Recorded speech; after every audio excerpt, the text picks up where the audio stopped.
In this video on Ebony the King's Return, we're going to be taking a quick look at duties and what some of them do. So we're going to be clicking our keep here and clicking duty. Here in the first tab on interior, you can see keep, academy, and so on. As you see, these need a higher level building to unlock them. And you can always check that out on your own game. And you can also click the information icons and check out the duty requirements, which is the requirements of politics and leadership on one general that you can appoint to this to get the construction speed 5% boost, training capacity and 10%, and so on, depending on how good of a general you're able to put in here. Of course, the academy is similar but does research speed. So again, look in here to see if your best general is going to be applicable to this. You would click appoint. You would appoint a general. As you see, successfully appointed this general here. It's given me a buff of 5% construction speed. How you would use this is you would take your best general, make sure they're in your city, you would assign them to this. You would then go ahead and start a building to get that 5% bonus. You would then come back in here, because obviously you're going to want to use that general for something. You would click change here and you would resign them.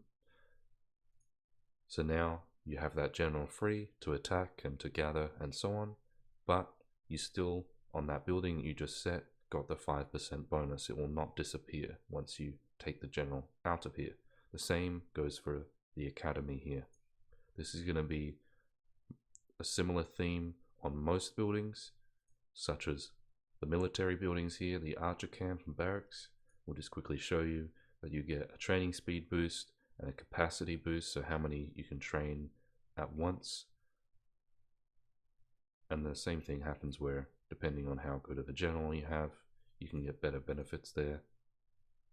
You would do the same thing. You'll come down here and you would appoint a general. As you see here, I can get some duty benefits. So you would go ahead, you would set a training so that you get these benefits, and then you would remove it again.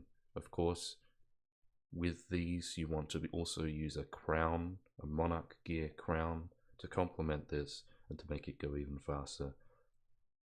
Same thing with the barracks, and when you unlock the one for the workshop, which I have not, and the stables, it's going to be the same thing.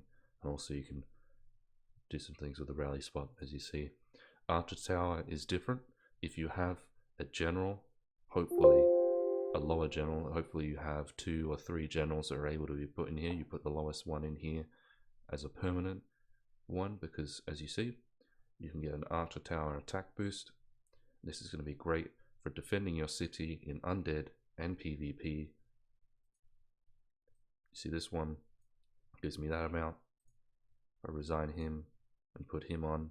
It's also 60%. I thought it would be more, but as you see, I don't meet the duties there. If you cannot keep a general here permanently, that's fine.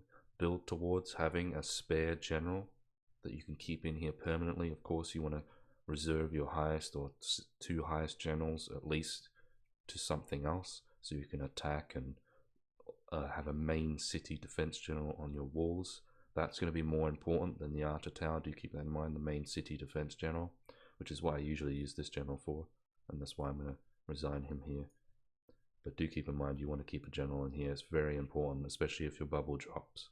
Now we have the hospital capacity up and healing speed.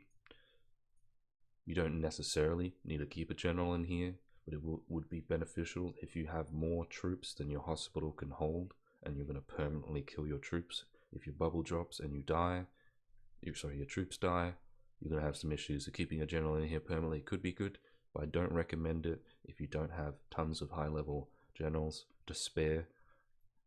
The trap factory is going to be similar to the training ones, where you can get a boost here, a building speed boost.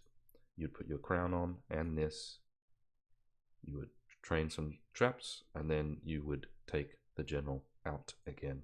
The warehouse, again, is one where if you have some generals to keep this as a permanent buff, that's good and all.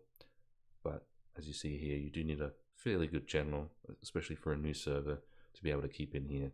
So unless you have plenty of spares, don't do this, but it's something to keep in mind. And that goes for a bunch of other buildings as you level them up, deciding whether or not you can spare a general to keep in these. With that, I think I'll end this video. If you have any comments or questions, leave them down below. Thank you for watching.